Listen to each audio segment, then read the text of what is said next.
Lesson number one. I broke my own rule. Always make sure you double check, triple check everything before you take off. Had one of those stressful days so far. Believe it or not, after hooking up my big camper 1,000 times and my 20-foot trailer 1,000 times, I didn't get this ball seated good on this camper. I made it about a quarter mile from the house, doing about 10 mile an hour, hit a bump, and the trailer bumped off of the ball hitch and fell on the ground, smashed my toolbox in. I spent an hour and a half trying to get the toolbox open, which is where I got everything in it to set up the camper. Whew, got to shake it off. Rough start to a weekend, Memorial weekend. Things can only get better from here, right? Well, it's been a long time coming for sure, but I finally got my modern buggy, 12 LRK, hooked to the heavy Chevy. Got the Coachman Clipper parked for the weekend. We're just gonna go smaller, get out and do the old break-in ride on this thing. Get one underneath our belt, do one trip. We'll get into accessories and everything later that I've done to it so far, and haven't even got it out of the friggin' driveway. Done all kinds of crap to it. We'll get into that later on, but there's a little sneak peek, getting ready to hit the road.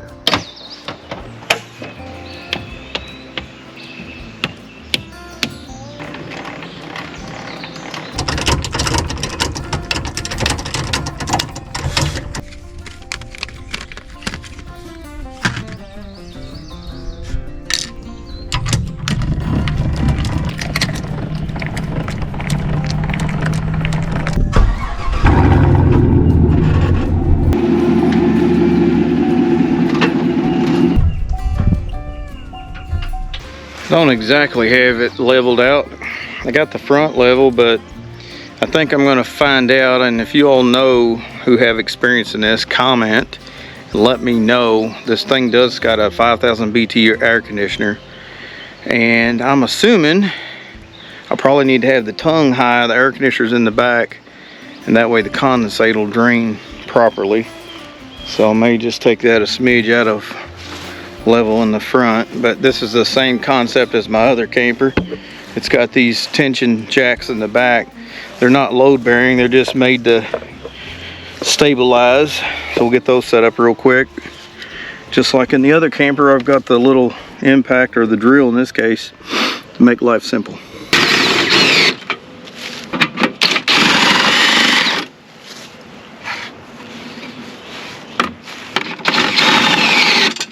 This thing comes with this SkyDen awning, which I was shown from the dealership how to set it up. Or actually, it was already set up. I was shown how to take it down. So I'm getting ready to venture on that. I'm going to put up this canopy. I'm not going to put up the rooftop tent because my little girl's not spending the night. But this canopy is going to be much appreciated here in a little bit. And I bought a rug, and I'm really going to make this thing feel cozy. It's been a journey to get to this point, but God, am I thankful to be here.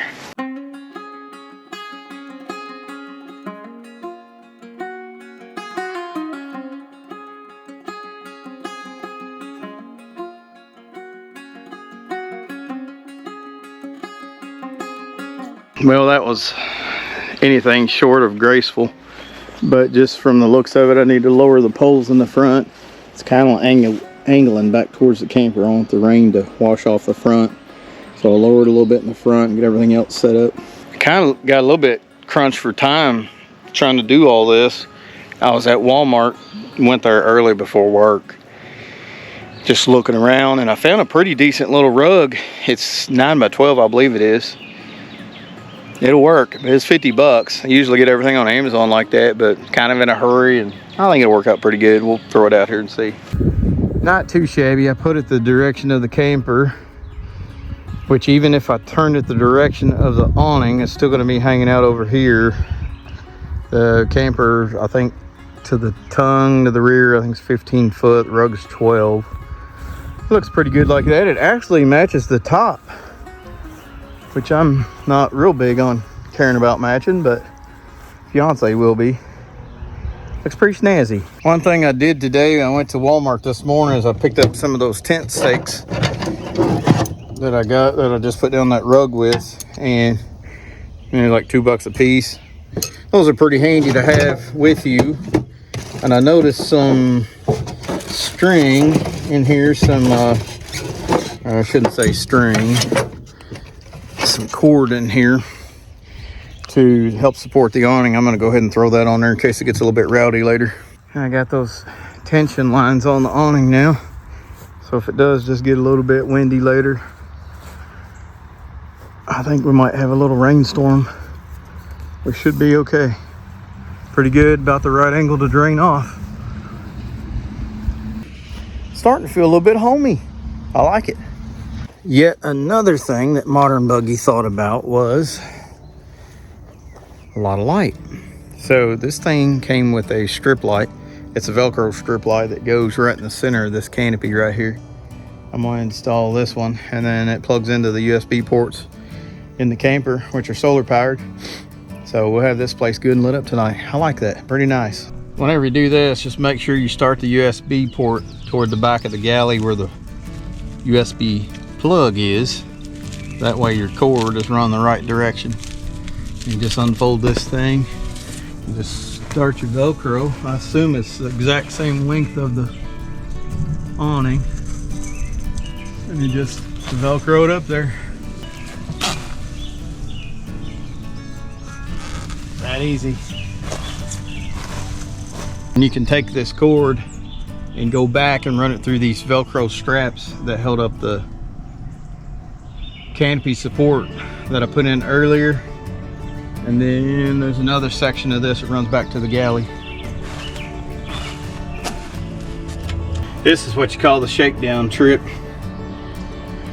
I think it's a good time to say thank you. It's Memorial Day weekend to all the veterans out there, past or present, who have made it possible for us to live the life that we live and to get out and do what we do. Thank you all. Cheers. Happy Memorial Day. First drink in the galley. Loving life. Life is short. Get out and live it every time you can, every chance you get.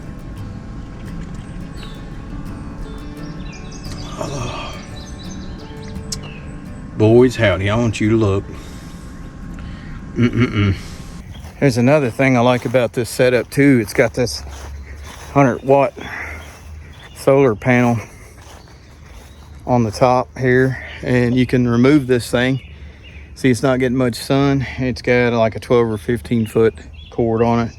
I'll set it over here in the sun, that way it'll get a charge, and it's even got a place that you can lock it. We'll do a walkthrough on everything at some point. Let y'all check it out. You just twist these, comes right off. But it's got all these types of factory zip ties and stuff on it holding it together, and I'm not trying to mess with that right now.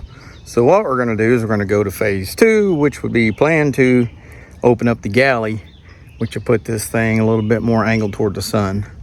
I don't have it locked. It's just got these tension rubber straps, 2 of them, and then raise it up. Now, there we go. I'll be getting more sun that way. For everybody that's followed me over the past several years here doing YouTube videos, and you saw where I started doing the camping videos last season, I really had a blast doing them. That's the reason I fired them back up. I just been waiting on this little camper to get here, and it finally got here. The big one, I've still got it. I'll be taking it out some when the girls come with me, but Ashley is coming over here with me and bringing a special guest. Now, I do want to touch base on something. I've been off of YouTube for a while now. I had a tragedy strike me, and I just now got to where I can really talk about it. But if you watch the videos, well, I guess just the camping videos, you know, always for the most part had my little friend Nelly with me. And Nelly was a little chihuahua that never left my side. She was with me the time I got home, the time I went to work, and I took her every chance I could when we went camping. She was always with me elsewhere.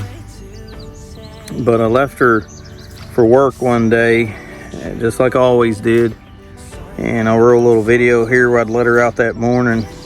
to go potty, just like I always do. She got up, and whether she was tired or not, she followed me to the door.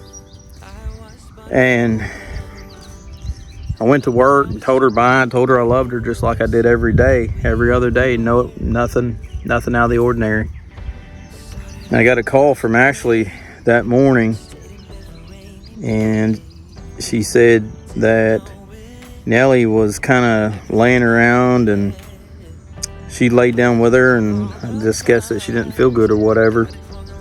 And when I got home that evening, I was greeted with some bad news, and Ashley had told me that something wasn't right with Nelly. And I said, where is she? And she said, in the bedroom. I went back in the bedroom, and Nelly had passed away. And Ashley had her laying on the bed, and it took me a while to get through that. I'm still not over that. And you know, how do you recoup from something like that? It's so hard to do when you love these animals, these pets, just like they're your family. They are your family, just like they're your kids. And that's how I love Nelly. And I have spent time grieving over that and dealt with it in my own way. But God has blessed me with another new little friend, and I had a long talk with Nelly and made sure it was okay before I brought a new friend into my life, and I felt at peace with it. And I still go out and talk to Nelly every day. I've got her grave outside in my front yard, that way I can visit her. But I'm going to introduce a new friend to you guys. This is Dutch. So Dutch is a little puppy, and strangely enough, you know, when my heart told me it was time to look for another little friend, it was the strangest thing. We've got neighbors right down the street, and they're Amish, and Ashley had went down there. They sell flowers and plants and stuff, and Ashley had went down there, and she said, hey, the Amish have got the cutest little puppy you've ever seen, and they're not sure what kind of dog he is, but sent me some pictures. And I said, oh my gosh, he's perfect. Is he for sale? And she responded, yes, they're trying to sell him. So I went immediately after work and went down, and I just fell in love with him. And they had named him Lucky because he was in a pen. He had a brother and sister in the pen with him. Something got in there with him and got him out, and I guess took him away or whatever, and he was the only one left, so they named him Lucky.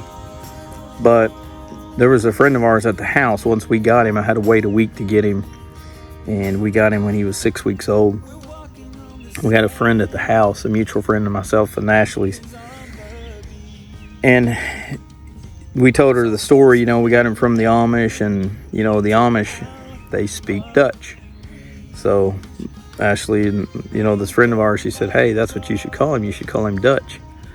So sure enough, it fit, and we named him Dutch. Now I guess he's about 9 weeks old now, and he is really long-legged. It turns out he's a miniature Doberman Pinscher and part Aussie. So I'm not sure how that one happened, but it did, and we're blessed to have him. He's still super, super small, but man, he's wiry, and we just had a second parvo shot, so we're now permitted to get him outside per the veterinarian's recommendations. And he's not ran at all in a place like this. He's never been camping, so Ashley's bringing him over. It was just too much for me to bring him over and set this little camper up. But long story short, Dutchie's coming over, and he's going to wreak havoc. He's going to have a ball and sleep like a baby tonight time he gets done running in this field here. So can't wait for you guys to meet him. All right, take two. We got to hit record this time. We got Ashley. Turn around here. There she is. And went and picked up Dutchie boy. Say hi, Dutchie boy. So Dutchie boy is 10 weeks old, Ashley says, and he's ready to go. He's never been camping. This is his first camping trip. He looks great big in the camera. When I put him down, he's gonna look teeny weeny, but he's got a lot of running to do. Get some energy burned out, don't you, bub? We'll get his harness on and let him play. First camping trip. One more thing he's not used to is a collar either, because like I said, we just got his second parvo shot here recently, so he hasn't been outside very much at all. So he's gonna flop around like a fish with this collar on, but go play, Dutchy boy.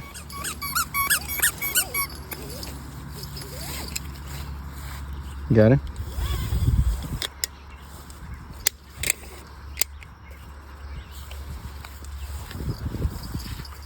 Why'd you make a man think stuff out here all alone? And he's tangled up. Here, let's stay away from these. Come on. Go, Dutchy, go.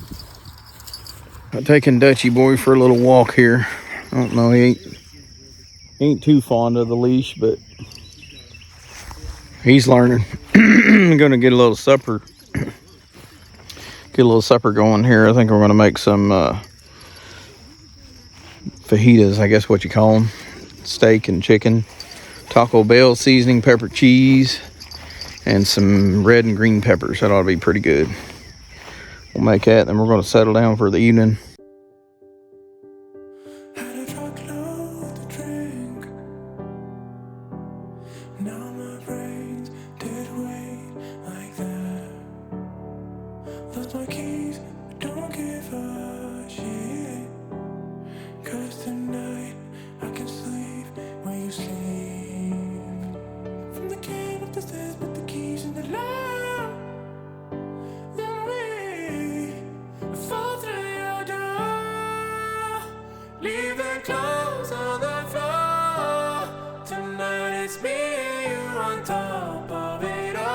Well, we made it in the camper here. Got the neon lights going. Dutch is zapped. Look at him.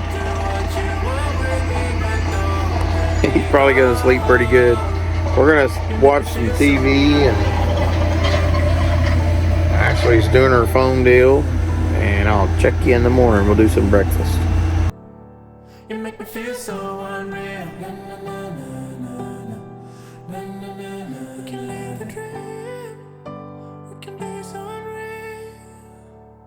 Living in high speed.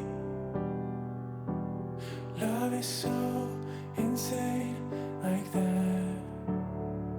Want your lips on me. Ooh. Hear you say I can sleep when you sleep. From the king of the stairs, put the keys in the lock.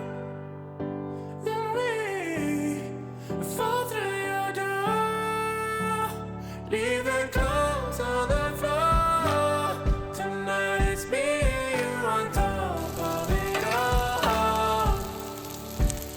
I am yours. Do what you want with me, but don't let me go. You make me feel so unreal. Well, we got breakfast wrapped up. Went ahead and rolled up camp, hooked the camper up, took off, headed out for another venture tonight, so be sure and stick with us for that. We'll just keep on improving the videos as we go. It's a little hectic on the first dry run of the new camper, but Dutchy boy wanted to get on here and say bye to everybody. Tell him bye, Dutchy. He's ready to he's ready to get on to the next one, I guess. Guys, stay tuned. We will be back to see you real soon with another video. Camping series is underway here in southern Indiana. See you. Bye, Dutchy. Next time.